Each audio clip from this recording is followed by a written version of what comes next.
उहो ॾिस जातो कीअं थी न चोरी ऊंज खे आङुरियुनि ते वेठी नचाए।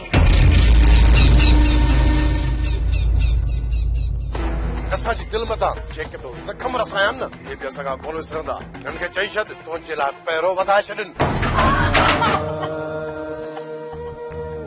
जेकॾहिं मां पिनण बि शुरू कयो न त बि तव्हांजे दर ते कोन ईंदसि पिनण। वॾी सियाणी थी वई ॿियो हाणे जाड़े खान खे तूं आईनो थी ॾेखारे आईनो। मां नथो चाहियां त इहो मसइलो वधीक इंजाए थिए। अजायो हिकु ॿिए जे मथां गरम थियण जी का बि ज़रूरत न आहे। जेकॾहिं तोखे इहा ख़बर हुजे हा त असां केरु आहियूं ऐं कहिड़ा कम कंदा आहियूं त शायदि तूं असां सां ईअं न ॿुधाई हा।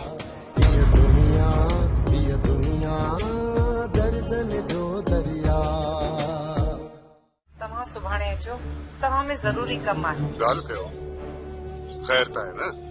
कहिड़ो कमु आहे? फोन ते न, साम्हूं बि ॻाल्हाइणो आहे। बालू बेगम वरी बि ख़बर त पवे त कमु कहिड़ो आहे।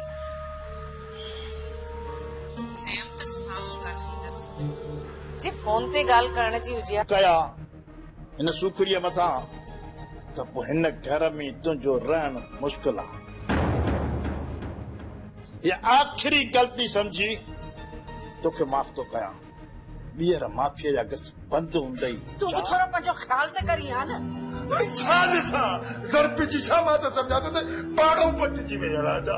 हिमत करके बाबा खे ॿुधाए हिमत कर ॾाढो सूर आहे। ॾिस चङी तरह ॾिस मथां ज़रब जी पई हुजे। छा संभालिया ये घटू कर दे तूं तुझे राजा छा संभालिया। जेकॾहिं हू असांखे हिते महीनो हथ न अचनि त असां हुननि जो महीनो हिते इंतज़ार कयूं। अदा मां चवां थो त असांखे हुननि जे ॻोठ हलणो पवंदो। उहे ज़मीन ते या पंहिंजे माल सां गॾु असांखे अची वञा। उहे हिते छो बीठा आहिनि? हथियार खणी ओॾा निकिरी था।